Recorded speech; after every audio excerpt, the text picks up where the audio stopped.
Габдрахман Минский. Язның беренче көне. Икенче бүлек. Проводник хатын асқы урында йоклап ятучыны уятты. Кызым, тор, Ташлытауга җитәбез. Әминә күзләрен ачты. Җитәбез дәмени? Җитәбез, кызым. Әминә урыныннан торды. Һәм торуына шак итеп өске сәкегә башын бәрде. Әкрен! Әминә кул сәгатенә карады. 5 тулып килә. Вагон тәрәзәсеннән тышны күрергә теләде. Берни күренмәде. Дөм караңгы. Вагондагылар таң йокысы рәхәтенә чумганнар. Түшәмдәге тышкан күзедәй электр лампасының тонык яктысы сирпелә. Беренчеләп озын юлга чыккан Әминәгә вагонда каршылаган бу шыксыз көзге иртә бик күңелсез күренде. Кая, кемгә юлыгыр ул мондый вакытсыз сәгатьтә? Апа, бүтән төшүчеләр юкмы? Безнең вагоннан син генә, башка вагоннардан булмаса. Семафорга якынлашкан паровозның сузып кычкырткан тавышы ишетелде. Җыен, кызым, тизләт. Бу разъездда бик аз торабыз. Бер генә минут. Проводник хатын фонарин кабызып тамбурга узды. Әминә ашык-пышык җыенды. Чемоданыннан алып ботыларын киде. Йокыдан вакытсыз торганга башы авырта иде. Бер пирамидон йотты. Бар кеше җылы вагонда изрәп йоклаганда төшеп калыймыш. Кая гына кирип ышыкланыр икән ул мондый вакытсыз сәгатьтә? Вагоннарның шалдыр-гөлдер бәрелә сугыла йөрүшләрен әкренәйтүе кызның уйларын бердән таратты. Ул чемоданын кулына алып, ишеккә таба атлады. Вагон ишеген ачуга, йөзенә дымлы һава бәрелде. Әминә чирканып китте. Караңгыда егылып төшүдән сакланып, аяк очлары белән текә баскыч басмаларын эзли-эзли җиргә төшкәч, каякка таба атларга белмичәрәк аптырап торды. Паровозга таба бар. Әнә, бер ут күзен күрәсеңме? Шул утка таба. Поезд китте. Койрыктагы вагонның ялгыз уты да караңгыга батты. Әминә буш платформада бер ялгызы бераз басып торгач, алга таба атлады. Бара торгач, әлеге ут күзе дигәне күренде. Чак кына иченә җылы кирде кызның. Эзләгән өмет йолдызын тапкан кешедәй кыюланып, Әминә шул утка таба шыкты. Бу разъезд ие иде. Ялгыз ут шул өйнең тәрәзәсеннән сузылган якты икән. Өйгә керү өчен ишеге кайрылып шалшайган тар караңгы аралыкны үтәргә кирәк иде. Әминә сукыр кеше төсле кулы белән әле бер стенаны, әле икенче якны капшый-капшый ишек тоткасын тапкач, ачып эчкә керде. Караңгы һәм кысан бүлмә. Кызның борынына салкын таш стеналарга утырган тәмәке төтене катыш күндегет исе бәрелде. Уң як стенада касса дип язылган йодрык сыярлык бер тишек. Сул як стенада ярым караңгыда сүзләре ачык күренмәгән плакат. Түрдә тимер юл станцияләрендә генә очрый торган киң утыргычлы авыр имән скамия. Әминә ишектән керүенә шул скамияне шәйләп алган иде алуын. Ләкин йоклап ятучысын күргәч, чемоданын читкәрәк куеп, үзе шуның бер кырыена утырды. Ни бары 5-10 минут вакыт узды. Көн яктырырга шактый бар әле. Дөрес, хәзер инде Әминә ул тикле борчылмый. Йоклап ятса да, янында җан иясе бар. Менә бер вакыт җан иясе ыңгырашып киерелеп куйды. Аннары мышный-мышный торып утырды. Утырган хәлендә авызын зур ачып, ләззәт белән бер иснәде. Аннары теге бугаз төбеннән килә торган әһне яңгыратып, тагын бер киерелде. Киерелеп туйгач, һәм шуның рәхәтенә туймаган төсле тагын бер сузып иснәгәч, утырган җиреннән елыша төшеп урын бирде. Кем ул? Әйдә кил, менә монда утыр, диде русчалап. Йоклагыз, йокла, диде Әминә. Татар апасы икәнсез, йокы качты әле. Сезне алып килгән паровоз качырды. Йокысы качкан бу кешене Әминә кем дип юрарга да белмәде. Чынлап та, кем ул? Берәр хулиган була күрмәсен тагы. Кунакка кайтышмы? Түгел. Командировкага икән алайса, диде теге әйтмәсәң дә белдек кемлегеңне дигән төсле. Аннары тагы кыстады. Кил, апа, кил, утыр. Әллә куркасыңмы миннән? Нишләп куркыйм икән? Дигән булды Әминә куркуын яшереп. Курыкма, Ташлытауныкы мин. Рифкать атлы. Бу хәбәр Әминәгә шул тикле якын, шул тикле көтмәгәнчә ишетелде. Әйтерсең, ул күптәнге танышын, алай гына да түгел, бик якын дустын очратты. Ташлытауныкы?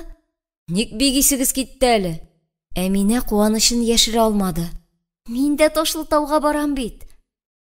Безнең авылга икән алайса, концерт куяргамы? Мондый юлдаш очрауына шатланган Әминә егетнең сорауына җавап та бирмичә үзе тегеңәрдән сорашты. Бергә кайтабыз икән. Мин кайтмыйм шул, диде егет, каяндыр йөрәк төбеннән чыккан рәнҗүле тавыш белән. Кайтмыйм, апа. Кайтыш түгел, китеш минем. Китеш? Кая? Барам әле. Казанны да күрәсе бар. Күргәзмәгә җибәрделәрме әллә? Теге көлгәндәгечә итеп тамак төбе белән гагылдады. Башкаларны җибәрүләрен ишетәбез ишетүгә. Гәзиттә дә укыйбыз. Түлке безгә андый бәхет язмаган. Ни дип китәсең соң авылдан? Торып булмыймы? Башка авылларда була да торгандыр. Но безнең авылда торып булмый. Әминә каушап калды. Башына бер артлы шомлы уйлар керде. Хәтта шундый бер уйда керде. Бу уеннан ул үзе дә көләрдәй булды. Имеш, бу кеше Әминәне юлыннан кире борып җибәрү өчен юри шулай, ялган хәбәр сөйләргә бирегә куелган. Әлбәттә, көлке бу. Шулай да беләсе иде. Ни дип китәсең ул авылыннан? Сәбәпсез түгелдер бит. Нәрсә җитми соң авылыгызда? Культура. Кызык. Ни кызык? Шулай әйтүегез кызык. Культура күктән төшми бит. Рифкать кулын селтәде. Беләбез лә анысын. Күктән төшмәү түгел. Тиздән культураны без үзебез күккә менгерәчәкбез. Айына да, Марсына да. Ташлытау шулай Ташлытау булып калачак. Теге бер кинодагыча. Каким ты был, таким и остался. Егетнең үткәнлеге ошады Әминәгә. Эчкерсезлеге ошады. Сүзгә оста күренә. Төшеп кала торганнардан түгел бу. Шулай да, кем соң ул? Таңлар булсаң, бик зурдан куя бу мәсьәләне. Ташлытау чыннан да яшәп булмаслык кара авыл микән? Рифкать Әминәнең уйларын сизенгән төсле сөйләп китә. Авыл менә дигән безнең. Табигать пычмагы прәме. Бер җирдә дә юк бездәгедәй тугайлар. Урманы дисеңме, суы. Баргач күрерсез әле менә. Ну, бер ягы уңмаган тик уңмаган. Дөнья йөзендә культурадан артта калган авыл кая дип сорасаң, безнең Ташлытау дип курыкмыйча әйтә алам мин. Культура агарту эшләре тиешле югарлыкта түгел. Әминә елмайды. Бик таныш булып ишетелде бу соңгы сүзләр. Егет күрәсең, шулай газета доклад телендәрәк сөйләргә ярата. Протокол теле белән сөйлисең, диде Әминә. Рифкать дәшмәде. Әминә кыюлана төште. Комсомол оешмагыз нәрсә карый? Авыл советыгыз күрмиме ни мондый хәлне? Авыл советы җыелыш сайын Ташлытауда культура агарту эшләре тиешле югарлыкта түгел дип протоколга язып кына тора. Менә шуннан соң сөйләрсең дә протокол теле белән. Кара хәерсез, ничек оста тапты җавапны? Сез үзегез нәрсә карыйсыз? Диде Әминә, тегеңәр бик алай ансат кытылырга юл бирмәскә теләп. Кем? Сез? Ну, менә әйтик, син үзең ди. Мин кечкенә кеше шул, апа. Бердә кечкенә кешеләрчә сөйләшмисең әле. Мин турысын әйтергә яратам. Нигә әйтмисең? Кемгә әйтергә? Кая әйтергә? Җыелышларда? Әгәр чынлап та турысын әйтергә яратсаң, мин яратам да, алар яратмый. Кемнәр алар? Кемнәр булсын, билгеле инде, местный власть. Җамалы абзый. Колхоз председателе ул безнең. Җитди мәсьәлә дип тә йөртәләр үзен. Ни өчен алай дип йөртүләрен баргач күрерсез. Үзегез турында әйтмәдегез бит әле. Сезне кем дип йөртәләр? Әйттем ич. Без кечкенә кеше, рядовой. Шулай да. Рифгать бераз сүзсез торды. Әминәне бу тикле таләпчән булыр дип уйламаган иде ул. Әлегә профисы юк минем. 10 еллык тәмамлап та шар сугып йөреп булмый бит инде. Әлбәттә, дип килеште Әминә. Эш бирмиләрме? Бирәләр, колхозда эш күп анысы. Теләгәнне бирмиләр. Сыер саварга кушалар. Ә мин теләмим. Шулаймы ни? Диде Әминә, гаҗәпләнгән дә, борчылган да кебек итеп. Рифгать бердән җанланды. Менә сезгә дә гаҗәп тоеламы ни мондый эш? Юк, диде сузып Әминә. Миңа сезнең колхоз кушканны эшләргә теләмәвегез гаҗәп тоела. Сез нәрсә телисез соң? Рифгать бу сорауны көтеп кенә тора иде. Ул үзе дә сөйләшүне шундый сорауга китереп чыгару уе белән шулай бәхәскә керә төшебрәк алып барды. Шуңа күрә Әминәнең аңардан ни теләвен сорауы дәртләндереп җибәрде егетне. Минме? Диде ул, бик мәгънәле сүз әйтергә чамалавын аңлаткан сыман. Мин апа, бөек эшләргә багышларга булдым әле үземне. Мин докажу аларга. Кемнәргә? Кемнәргә дип? Шул Җамал абзыйга инде. Нәрсә дигән була бит? Син дигән була колхоз хезмәтеннән качасың. Сиңа дигән була ашыйсы ипеңне, эчәсе сөтеңне башкалар табып бирсен. Күпсенеп әйтә бит ул моны. Күпсенеп микән? Ялгышмыйсыңмы? Ялгышмыйм ла. Ялгышмавымны беләм бит. Комсомолецла мин. Әминә елмайды. Тик аның елмаюын Рифгать күрмәде. Әминәгә ни өчендер бу егет бик якын да, баладай саф күңелле дә кебек тоелды. Аның шундый ышаныч белән сөйләшүе дә таныш иде Әминәгә. Бу үзенә күрә яшьлеккә хас һәм вакытлы булып ала торган гөнаһсыз кирелек кенә. Әнә ничек ышаныч белән ялгышмыйм дип кисеп әйтә бит ул. Беләсе иде, үзе әйтмешли, нинди биек эшләргә багышларга булды икән ул үзен. Нинди биек эш ул, әгәр секрет булмаса. Егет әйтергәме, әйтмәскәме дип икеләнгәндәй бер мәл уйланып торды. Секрет дип, секрет та ул, секрет түгел дә, мин апа космонавт булу хыялы белән янам әле. Әйбәт хыял, диде Әминә. Рифгать бөтенләй дәртләнде. Менә, сразу аңладыгыз.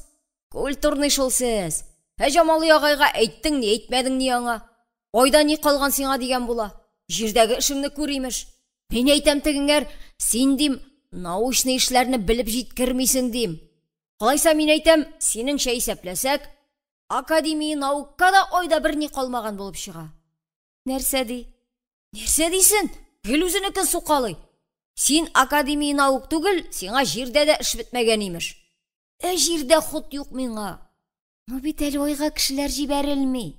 Беләм анысын. Шунда да барып разведка ясап кайтыйм әле бер. Чиратка язсалар язылып та куярмын.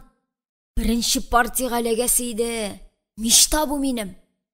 Миштаң барып чыкмаса, айга менә алмасаң. Айга менә алмасам, сәхнәгә менеп булыр. Минем апа, артистлык ягымда ничава диләр. Быел җәй авылда академия театры булып киткән иде. Ильская апа үзе уйнатып карады. Беләсеңдер, Казанда народный артистка булып эшли. Талантың бар синең, Рифгать дигән иде. Барам әле. Айгамы, сәхнәгәме, икесе дә зур эш. Тик әйтсеннәр, тикшереп карасыннар да, әйтсеннәр. Давай, Рифгать, бик подходящий икәнсең дисеннәр. Безгә шунысы җиткән аның. Бәлки сиңа элек үз авылыгыз клубы сәхнәсеннән башларга кирәктер, диде Әминә. Кирәк эш күп ул, апа җаным. Ә безнең авылда аны аңлап җиткермиләр. Менә сез дә бит үз клубыгыз дисез. Каян алырга аны, үз клубыңны? Юкмы ни? Бар иде. Нишләп иде? Иде шул, складка әйләнде. Яшьләр кая җыела? Шакир кибетенә. Менә анда инде күңел ачып була, тик була. Баргач күрерсез әле. Ерактан паровоз тавышы ишетелде. Рифкатьнең сүзе киселде. Ул сикереп торды да, ашыгып тәрәзәгә килде. Семафорны ачтылар. Минем поезд бу. Свердлов, Казан. Ну, ярый апа. Сезгә дә вакыт җитә. Яктыруга лапаслар тирәсенә барыгыз. Олаучылар шунда җыела. Безнең колхоз автосы да мондадыр әле, китмәгән булса. Гарифулла атлы. Шоферын әйтәм. Әйбәт малай. Утыртып ап кайта да ап кайта. Паровоз тагы кычкыртты. Бу юлы тавыш якыннан ишетелде. Рифкать төенчеген култыгына кыстырды да, хушыгызны әйтеп чыгып та китте. Әминә ялгызы калды. Һәм бу ялгызлыкта кинәт туган күңелсезлекне сизде. Нинди әйбәт малай ул. Әйтерсең, Әминә ашыгыч юл өстендә очраткан кешесен яхшылап таный да алмады. Шундый тәэсир тудырды аңарда бу очрашу. Бәләкәй тәрәзәдән көн тууын хәбәр иткән сыйык яктылык сирпелде. Әминә утыра-утыра калгып киткән булган икән. Күзләрен ачып сәгатенә караса, 6 тулып килә. Бер дә узмас төсле күренгән төннең узуын сизми калуына Әминә балаларча шатланды һәм чемоданын кулына алып тышка чыкты. Ташлытау машинасы кайтып китмәгән икән. Әминә машинаны эзләп килгәндә, шофер Гарифулла юл хәстәрен күрә иде. Янына ачык йөзле мөлаем кыз килеп туктагач, шофер егет бер кадәр каушады. Әмма бу тегенди мондый каушау түгел иде.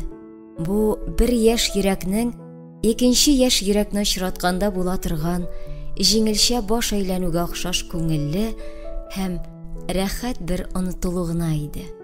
Мондый хәлгә калганда кеше бик азга, минутның ниндидер бер кыска өлешенә сәрхүшләнә. Үзеннән дә акыллы күренергә, матуррак сөйләргә тырыша. Тырыша торгач, киресен эшләп ташлый да, колак яфракларына хәтле кызара. Монысы инде аның әлеге баш әйләнүләрдән айнып, киредән үз хәленә кайтуы була. Гарифулла белән дә хәл шулайрак килеп чыкты. Ул Әминәнең «Мине дә Ташлытауга алып кайтмассызмы?» дип сорауына шундый ук ягымлылык белән җавап бирергә теләде. Ихлас күңелдән бик теләп алып кайтабыз. Тагы кем кайта? Кем? Ни, без генә? Ничәүсең сез? Ничәү дип? Ничәү түгел? Ни, без дигәч тә, мин үзем инде аннары менә бу, диде Гарифулла кызарганнан кызара барып. Бу дип ул машинасына төртеп күрсәтте. Әминә шак көлеп җибәрмәде. 10-15 минуттан соң юлга чыгасыларын белгәч, Әминә чемоданын машина янында калдырды да, үзе районның баш врачына шалтыратып, килүен хәбәр итү өчен разъезд өенә таба китте.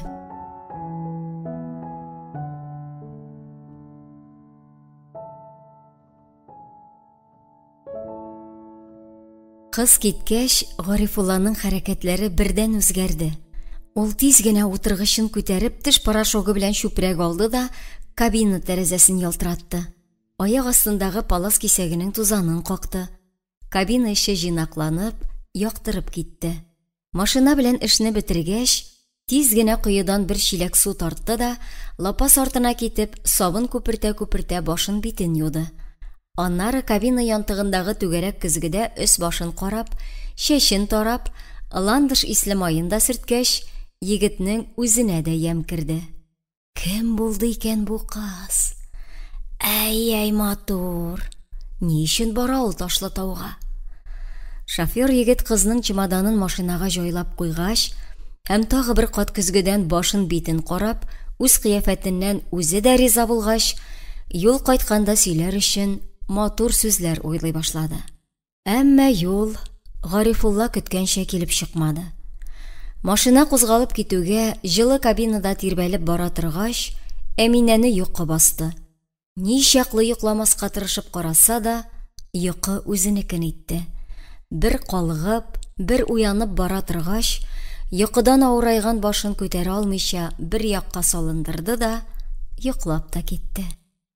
Гарифулла машинаны шаулатмыйча, чайкатмыйча тигез юлдан алып барды. Урыны килгәндә, шоссе белән басу кыры арасындагы тигезлектән дә йөгертте. Шықыр-шақырға төшеп бәрелә сугыла узган чакларда уянмаса ярар иде дигән төсле тынычсызланып, кызның йомык күзләренә карап алды. Кыскасы, Гарифулла булдыра алганча Әминәнең тыныч йокысын саклады. Тигез генә гүләп машина бара.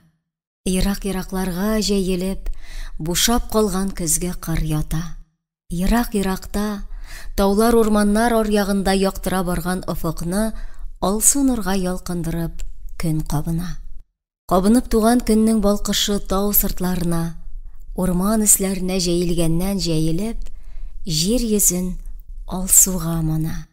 Һәм менә ниһаять, таулар урманнар артыннан күтәрелгән кояшның нурлары басу кырына төшкән кырау тузаннарында җимелди. Агач ботакларына асылына, кабина тәрәзәсендә чагыла. Кояш калка. Салмак кына гүләп машина бара. Әкрен генә, моңлы гына киләп, шофер җырлый. Таң ата ерактан, кышлар оча куактан, сау бул җаным дигән сүзе әлдә китми йөрәктән. Кызарып кояш чыкканда, зәңгәрләтә һаваны, доктор тапмый, аптек сатмый, сагынуга дәваны. Кинәт җыр өзелә. Гарифулла хәвеф якынлашуын сизгәндәй сагая. Баранкага күкрәге белән ята төшебрәк, сузылып алга карый да, бердән аяк очы белән газ биргечкә баса. Машина бар көченә гүләп ыргыла һәм 3нче тизлеккә күчә. Нигә җырламыйсыз? Җырлагыз, ди Әминә юкаралаш. Шофер дәшми. Ни өчен дәшми ул? Әминә күзләрен ача. Нәрсә булды? Гарифулла бер кулы белән баранканы тоткан килеш, икенче кулы белән кабина ишеген ача да, утырган җиреннән яртылаш тышка сузылган хәлендә дала яңгыратып бер сызгыра. Шуннан соң гына бер кадәр тынычланып, кире элекке хәленә кайта. Тәки уздырмадым бит. Әнә, кире борылды. Әминә Гарифулла күрсәткән якка таба карый. Уңдагы куаклыкларга таба бер ак нәрсә чаба. Әллә куян инде? Юлыбызны кисмәкче булган иде, юнсез. Кисә ни булган? Юлыңмы яннары? Әминә елмая. Гарифулла кызның бу елмаюын каршыдагы көзгедән күреп бара. Үзем өчен түгел, ди ул акланганда итеп. Сезнең өчен. Мин йомышымны үтәп кайтып киләм, ә сез барасыз гына. Мин ышанмыйм аның ише хәлләргә. Мин үзем дә ышанмыйм да бит. Ну шулай да гадәт, ди шофер егет. Һәм мондый гадәтнең кайдан килгәнен белүен дә аңлаткан төсле өстәп тә куя. Аңыбыздагы капитализм калдыгы инде, башка берни түгел. Әминә елмая. Аңа егеттәге эчкерсез бер катлылыкны күрү күңелле. Ул аны сөйләтү өчен әңгәмәне дәвам иттермәкче була. Андый капитализм калдыгы белән көрәшергә кирәк. Көрәшәбез ич. Күрмәдегезмени, ничек борылып сыпыртты куяның? Әминә шаркылдап көлә. Сез Гарифулла атлымы? Менә монысы инде чын-чыннан аптырашка сала егетне. Каян белә ул аның исемен? Гарифулла атлы. Каян белдегез? Рифхат әйтте. Кайсы Рифхат? Ойгача Рифхатмы? Каян беләсез аны? Беләм. Әле сез райкомолданмы? Түгел. Очраттым мин аны бүген. Казанга барам ди. Ташлытауда ход бирмиләр ди. Юк, Насили, колхозда эшләргә теләмәүдән шулай ди ул. Без аның белән урта мәктәпне бергә тәмамладык. Мин шофер булып эшләгәндә ни өчен аңа да эшләмәскә? Ташлытау тимер юлдан бер кадәр читтәрәк торган Татарстан авылларының берсе.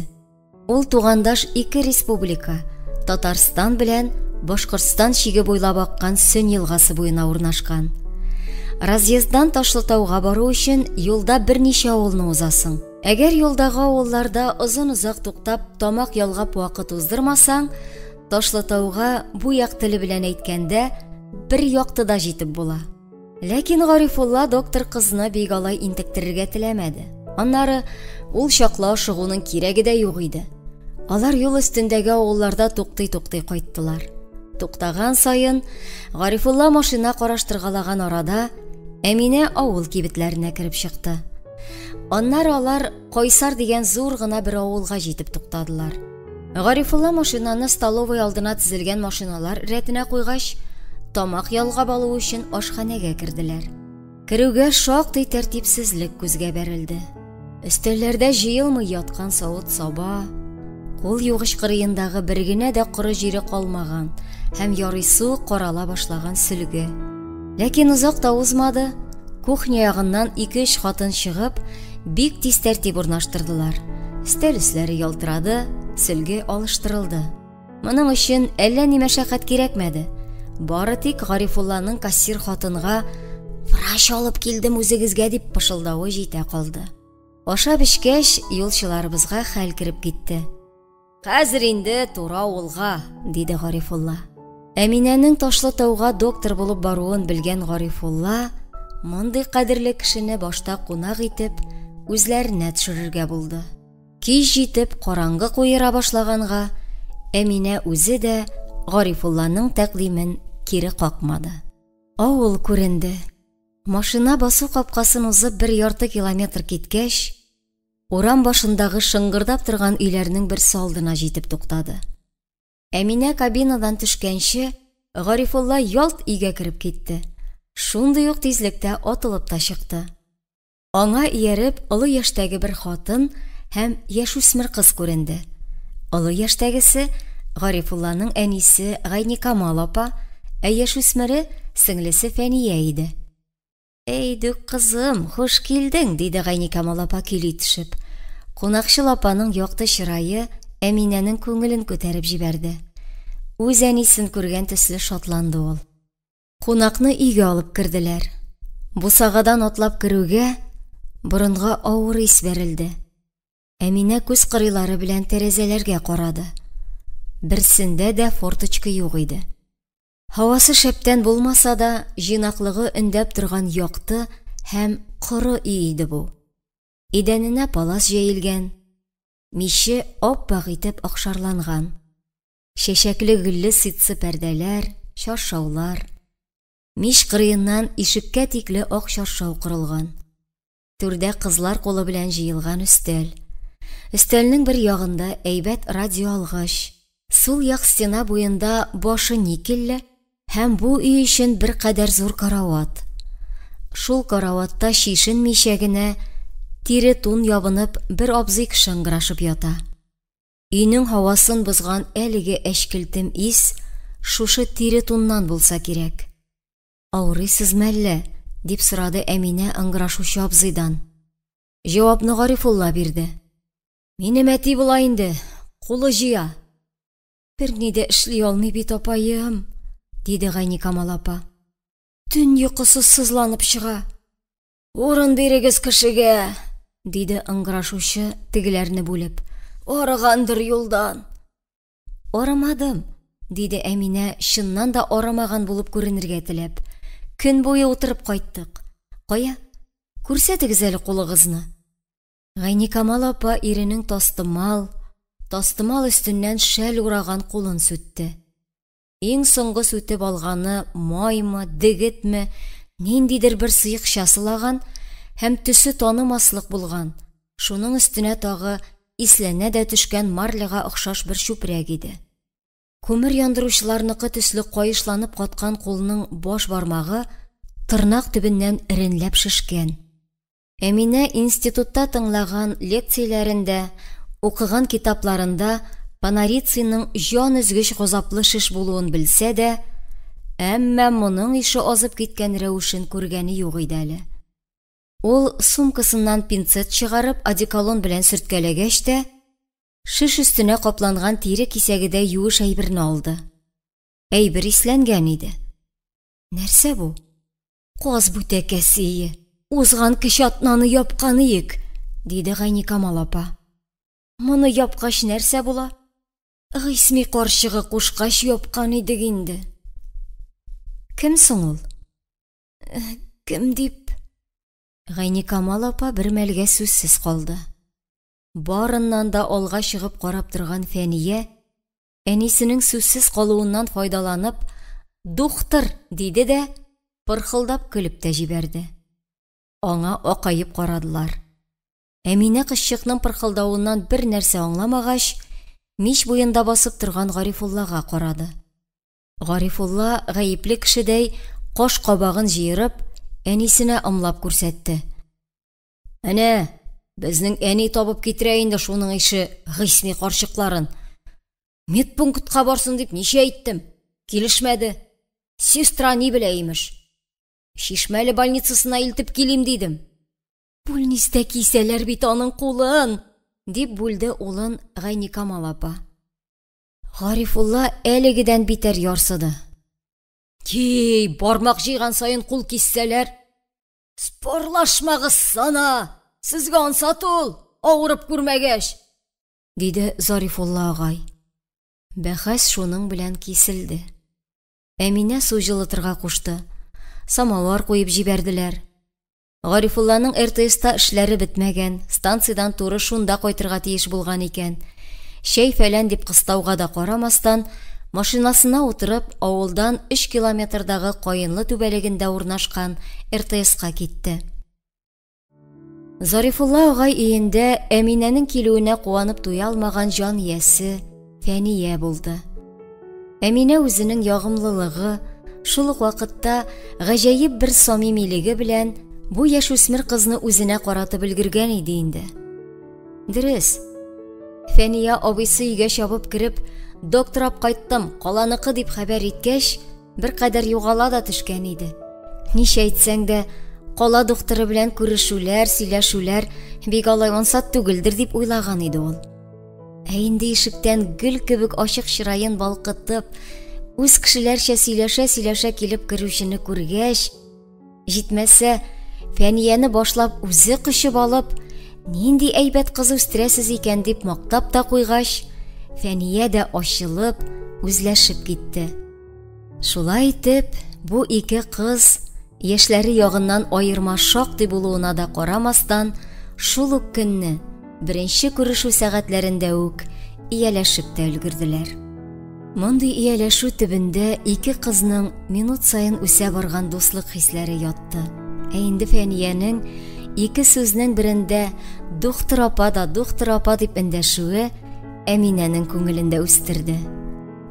"Доктор апа", ни кадәр якын булып ишетелә бу сүз. Бу сүзне Әминә беренче ишетә. Дөрес, чемоданы төбендәге дипломында "Дәвалаучы врач" дип язылган.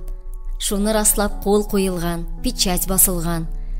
Ләкин үзеңнең доктор булуыңны җанлы кеше авызыннан ишетү искиткеч күңелле икән.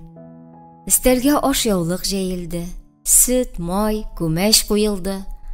Уртада пар бер-ки кайнап утырган самавыр җырына шәй эчүчеләрнең әңгәмәләре дә кушылгач, табынга ям кирип китте. Сүзләр башта Казан хәлләре турында барды. Аннары Ташлытау хәлләренә күчте. Зарифулла агай да авыру кешедәй ыңгырашып ятарга теләмичә, әңгәмәгә кушылды. "Авылыбызны яратырсың, кызым.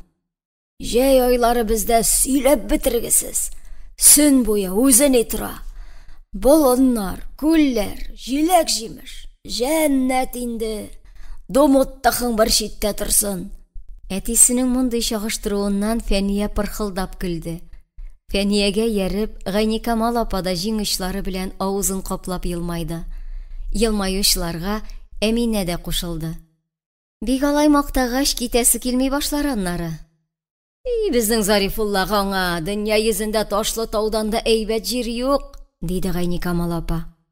"Мактыйсың мактавын, син әйтәм, иллә арттырып җибәрәсең тора торып. Домоттыкка җитәм икән ни?" Зарифулла агай кырын сузылган җиреннән генә башын калкытты. "Һей, карчык, домоттык дигәч тә, нәрсә дип белдең син ул хәтле?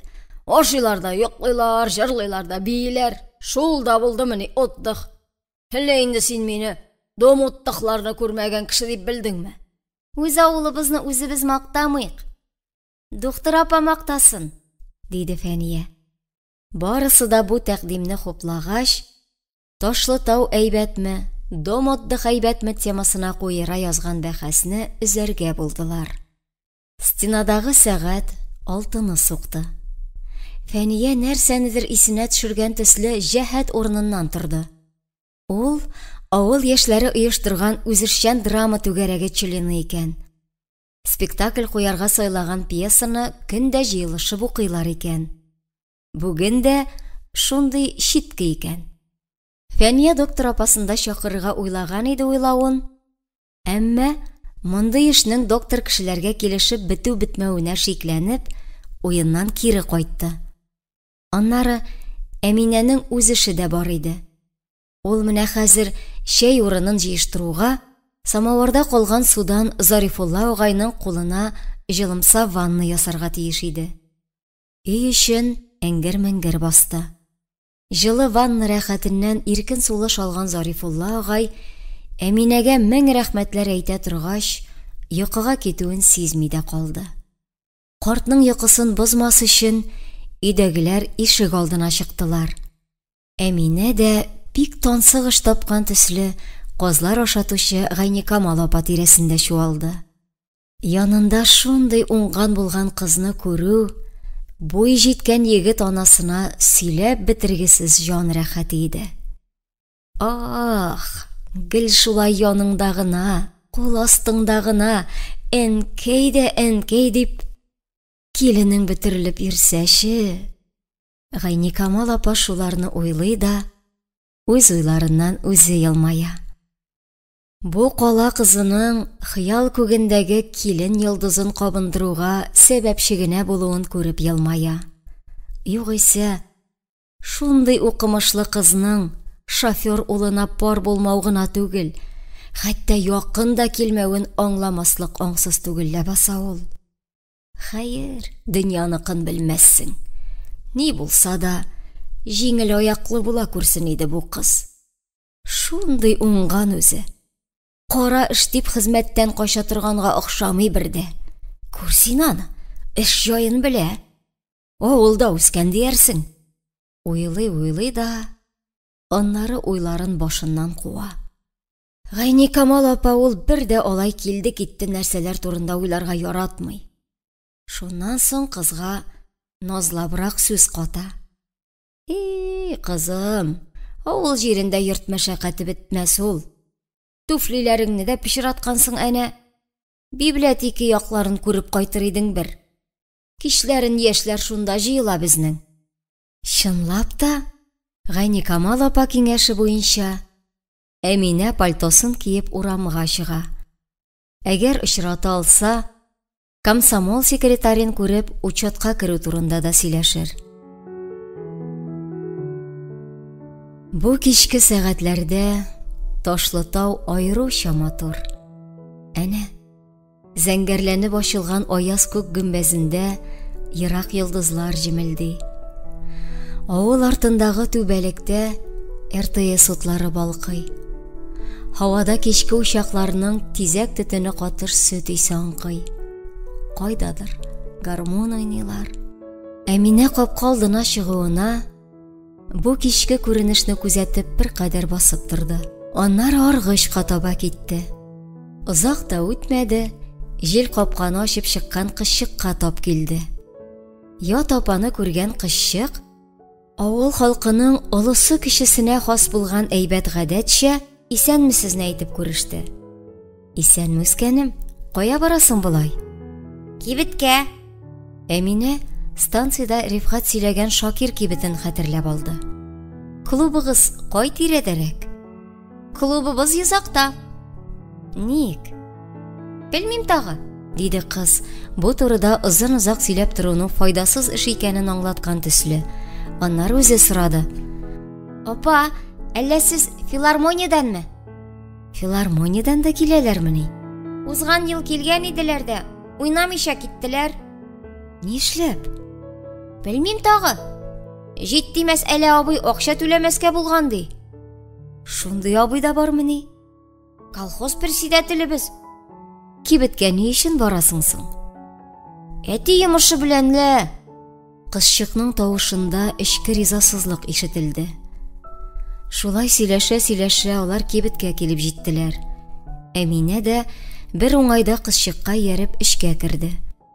Асылма лампа белән яктыртылган, сарай кебек иркен, шыксыз бер таш бина иде бу.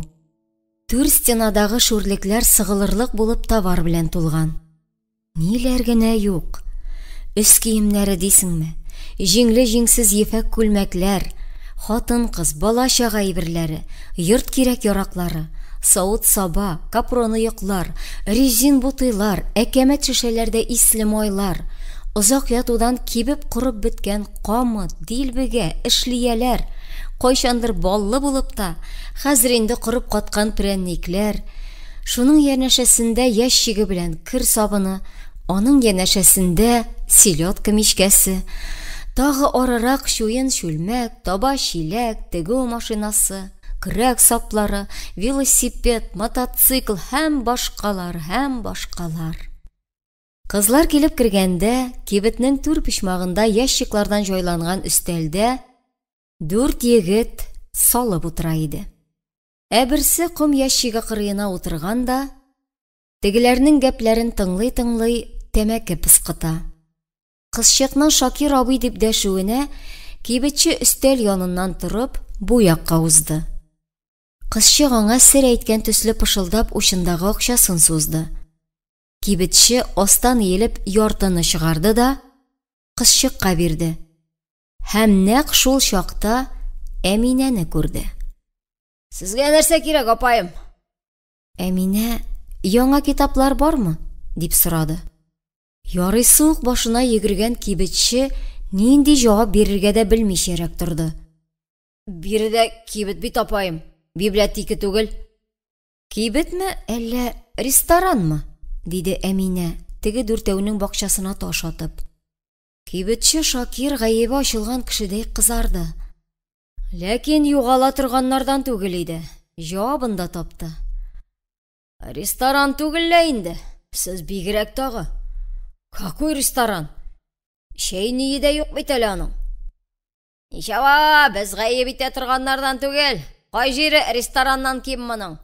Алда зәмзәм суы, закускасына дәрья булбулы, әнә, мичкәсе белән, диде теге дүртәүнең берсе. Калган өчесе тешләрен ыржайтып көлде. Әлбәттә инде, клубыгыз йозакта булгач. Клубтан да җитдирәк мәсьәлә бар әле, диде әлеге шук егет. Бу юлы инде тегеләр хахылдап көлделәр. Таныш сүзләрне ишеткән Әминә үзе дә көлүдән шак кына тыелып калды. Ишекне ялт ачып идарәгә Тубатар бары атылып керде. Аның еш-еш сулыш алуыннан ярыйсы гына чабып килүе күренеп тора. Идарә эше төтен белән тулган. Биредә эш белән мәшгульләр дә, иртәге көн нарядын көтеп утырган бригадирлар да, һәр кичне шулай бердән-бер җыен урыны итеп ләштит сатарга килүчеләр дә, кыскасы, эше булганы, булмаганы барысы да монда иде. Әнә уң як стена буендагы озын өстәлдә счет тимәләрен шалт-шалт сугып колхоз бухгалтеры утыра. Әнә икенче өстәлдә эскәтер зурлыгындагы формага хезмәт көннәрен теркәп хисапчы кызлар тырыша. Аларның эшләреннән кызык табып берничә колхозчы күзәтеп тора. Мич буендагы озын эскәмиядә тыгызланып утырган агайлар тәмәке кирәтә-кирәтә шул көннәрнең вакыйгаларына бәйләп Зөһрә йолдыз турында әңгәмә сугалар. Түрдәге өстәл артында утырган таза гәүдәле, калын тавышлы, бастон костюм кигән 45-50 яшьләрендәге берәү, җитди мәсьәләнең җанлы оригиналы Җамалы ягай, бу сагада сүзен әйтә алмыйча басып торган Барыйны беренче күрде. Нәрсә тагы? Ут капмагандыр шәт. Хуже, дип бер сүз белән генә җавап бирде Барый. Нәрсә? Әллә? Әйе, дип бүлде аны Барый. Обкомнан. Кемне әйтәсең? Нинди обкомнан? Обкомнан инде, кем булсын? Кем буласың бу чакта? Әле генә мыш килеп торган хәрәкәт бердән туктап калды. Барысы да Барыйның тагы ни әйтәсен көтте. Арадан берәү тапкансыз ышанырга кеше дип караган иде. Әмма Тубатар бик җитди чырай ясап, "Билләһи менә, җир йотсын әгәр" дип кычкырып каргангаш, ышангандай булдылар. "Әйттем мин сезгә, я нәрсә карап торасыз? Нәрсә катып калдыгыз? Табайыгыз, таралыгыз хәзер. Клуб түгел бит монда. Кем? Хисамый. Ферма тирәләрен әйләнеп кайтыр идең. Дуңгызларның хәле ничек икән?" "Кемнәрне әйтәсең?" "Дуңгызларның дим бит инде."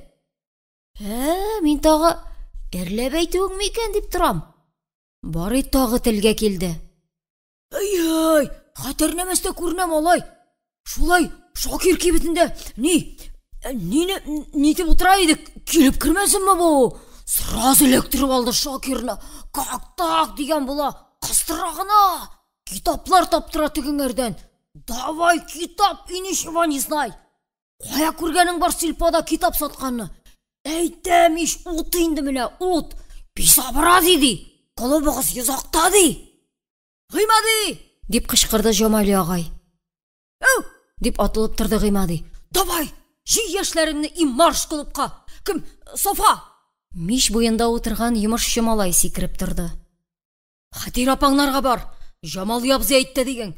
Тагын берничә хатын кыз алып клубны юып чыксыннар. Кем? Бригадир, Закир, иртәгә таңнан ук силус базларына. Ишетсен колагың." Аннары ул башкаларга да төрле йомышлар тапшырды. Ниһаять, идарә үзе һәм хисапчы кызлар гына калгач, Җамали агай аларга да эш тапты. "Зөләйха, Ниса, ташлагыз әле шул шалчылтларыгызны. Себерке табыгыз, чүпрәк алыгыз, җыштырыгыз. Тузан-музан калмасын. Тәрәзәне ачып җилләтеп алыгыз.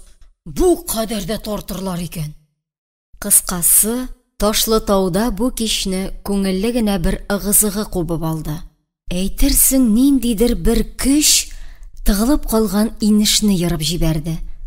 Һәм менә уңган куллы кызлар күз ачып йомганчы идарә өчен җыештырып та чыктылар. Баягы чүп-чардан, тәмәке сасысыннан бер нәрсә калмады. Сандык төбеннән өр-яңа кумаш җәймә чыгарылып, өстәл өсләренә ябылды. Шул ук сандыктан матур катыргы тышлы татар поэзиясе антологиясе һәм башка китаплар чыгарылып, Җамали агайның эш өстәленә куелды. Түшәмдәге чебен пычратудан каралып калган лампочканы әйбәтләп чистарткач, идарә эше ялт итте. Бу хәлне күргән Җамали абзый үзе дә хайран калды. Аннары ул, үзен тынычлангандай сизеп, өстәл артына килеп утырды. Ниндирәк кеше икән? Рәтләп сорашырга да онытты бая. Өенә шалтыратып, аш-су әмәлләргә кушу өчен кулын телефон трубкасына сузган иде. Телефон үзе шалтырады. Җамали агай трубканы алды һәм шул чакны ишектә Әминә күренде. "Кара әле, слушай, кызма син, брат, кызма. Җибәрә алмыйм. Беркемне дә җибәрә алмыйм дим бит сиңа. Ниткән смотра инде ул. Аннан башка да җитди мәсьәләләр тулып ята әле монда. Все, айны, все. Райком белән өркетмәсәнә. Райком үзе белә ул безнең хәлне. Все, агайны бетте, все." Диде дә, артык сөйләшер сүз калмаганын хәрәкәт белән дә аңлаткан төсле, трубканы урынына куйды. Берәүләрдә колхоз кайгысы, алар смотр имеш. Биюче кызлар җибәр. Смотрсыз да биисе сәгатьләр җитә әле монда. Әминә керә-керүенә колхоз председателен танып алды һәм аның телефонда сөйләп бетергәнен көтте. Ниһаять, ул тынычланып җиткәч, Әминә сүз катты. "Исәнмесез, Җамали абый?" "Кайсы бригададан син?" диде Җамали агай кызга күтәрелеп тә карамыйча. "Мин бригададан түгел, Казаннан." Шулаймыни? Әйдүк, рәхим итегез. Күптән көтәбез сезне, хөрмәтле иптәш. Мин тагы эшкә күмелгәч, үзебезнекеләрдән берәрсе дип торам. Рәхим итегез, утырыгыз. Әйбәт кенә килеп җитә алдыгызмы соң? Мондый җылы каршылаудан Әминә ачылып китте. "Бик әйбәт килдем. Кабул итәсезме соң?" "Итмичә, сезнең ише кадерле иптәшне бик вакытлы килдегез." Ярый инде алайса, диде Әминә. Эшегезне бүлмәгәнмендер бит. Колхоз кешесенең эше бетәмени аның. Комсомол секретарын күрмәмме дип кергән идем. Комсомол обкомыннан, дигән уй яшен тизлегендә Җамалый абзыйның башыннан узды. Комсомол секретаре Казанда, пленумда, диде ул. Һәм үзе кыздан сорашырга ашыкты. Әле нимә, берәр жалу мазар бармы диюем. Әминә сүз җае чыккач, авыл клубы турында яшьләр зарын белдерде. Мин культурадан дигән икенче уй теге беренче уйны Җамалый абзый башыннан куып чыгарды. Клубның яңасын салдырабыз. Менә дигәнен. Дворец. Зифа, кая кызым? Клуб проектын бир әле, дип эндәште ул хисапчы кызларның берсенә. Юк, мәшәкатьләнмәгез. Мин клубның изактагысын әйткән идем, диде Әминә. Шаяннан түгелме бу дигән өченче уй әле генә туган икенче уйны алыштырды. Ләкин ни кадәр юрамасын, ни кадәр шикләнмәсен, колхоз председателе бик алай югалып кала торганнардан түгел иде. Шулаймы? Ярый алайса, бу кич клубта ул бу юк, иртәгә калдырабыз инде. Ярый, кызыксындыра дигәч тә, яшьләр зарланганга гына әйтүем. Югыйсә, мине барыннан бигрәк медпункт кызыксындыра, диде Әминә. Җамалый агайның күңелендә шиге җиңеләя төште. Тубатар барый салган кытка тарала башлады. Әнә кайдан килә икән ул? Булай булгач, үзе әйтмешли, медпункт кызыксындыргач, мин здравтан булып чыга инде бу кыз. Ахшаганда бит әле. Анысы белән дә танышырсыз, тиз генә китәргә җыенмый торгансыздыр. Әминә моны үзенчә аңлады. Карарбыз әле, башта танышыйк. Яшәү шартлары ничектер бит? Мин монда килгәндә авылыгызның бер егетен очраттым. Мактамады ул Ташлытауны. Казанга китеп бара. Рифгать исемле. Җамалый агай бердән кабынды. Тапкансыз сөйләшер кеше, хөрәсен ялкау бит ул. Колхозда эшләргә теләмәүдән китә. Китсен, ерак бара алмас. Сыерда ашаган җиренә кире кайта. Безнең Ташлытауда культурага ход юк ди. Дер, андыйлар. Берничә безнең колхозда. Аларга клуб давай да, кино давай. Ә безнең өчен хәзергесе көндә җитди мәсьәлә икмәк үстерү, ит май булдыру. Икмәк үстерү темасына сүз кузгалганда, Җамалый агай гадәтенчә бик бирелеп сөйләргә ярата. Һәм сөйли торгач, кызып та киткәли. Кызып киткән чакларында табигый инде ялгыш фикерләр ычкындыргалап та куя. Берничә тапкыр авызы пешкәне дә бар.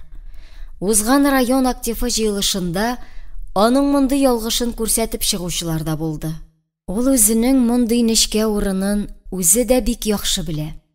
Белә дә бит, кызып киттеме, шабаш, бар белгәннәре чуала.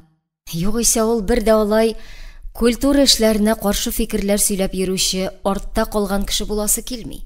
Киресенчә, барысында яхшы нияттән чыгып эшли. Әгәр инде кызып китә икән, башкалар аның әйбәт ниятен аңларга теләмиләр дип кыза. Әле менә хәзер Әминә белән сөйләшкәндә дә клуб, кино мәсьәләсендә бераз бөгеп җибәрүен абайлап, эшне төзәтергә теләде. Һәм төзәтү өчен сүзне икенчегә бору җитә дип уйлап, тагы ялгышты. Нәрсә дип сөйләшеп торабыз әле без? Вакыт кич бит инде. Әйдәгез, колхозыбызның кунагые Җамалый агайның юк дип әйтәсе килмәде. Әлегә проектта бездә тукталып торырсыз. Мин өйдәгеләргә хәбәр иттем, көтә торганнардыр. Әминә гаҗәпләнде. Ничек хәбәр иттегез? Иттек, сезнең киләсене ишеттек тә, иттек. Ишеттегез? Җамалый агай елмайды. Янәсе, сез безне тормыштан артта калып хәбәрсез яшиләр дип уйламагыз. Дөнья хәлләрен без алдан ишетеп, белеп торабыз. Әйдәгез, киттек. Җамали агай урыныннан торды. Әминә дә кузгалды. Гафу итегез, Җамали агай, мин урнаштым инде. Кара, усал кыз, янәсе руководстводан читтә тормакчы була. Зависим буласы килми. Кемгә тукталды икән? Беләсе иде. Әмма Җамали агай ни кадәр генә беләсе килсә дә, бу хакта сорашмаска, үзенең бик ул хәтле кызыксынуын сиздермәскә тырышты. Шулаймы? Ярый алайса. Җамали агай тагын нәрсәдер әйтмәкче булган иде, стенадагы репродукторның кыштыр-кыштыр килеп сөйләргә әзерләнүен ишеткәч, тынып калды. Репродуктордан бер кыз тавышы ишетелде. Ташлытау радиоузелы сөйли. Рифгатьне күргән кеше тиз генә әйтсен әле үзенә. Аны уку өендә көтәләр. Спектакльгә роль бүләчәкләр. Кайсы Рифгатьне? Дип сорады Әминә. Әлеге шул, айгачар инде. Алар аның китүен белмиләрмени? Каян белсеннәр? Китмәгән бит ул, качкан. Җамали агай телефон трубкасын алды. Радиоузелмы? Әрием, синме бу? Егетләреңә әйт, Рифгатьне эзләмәсеннәр. Качкан ул. Очмаган, качкан димиш сиңа. Колхоз эшеннән качкан.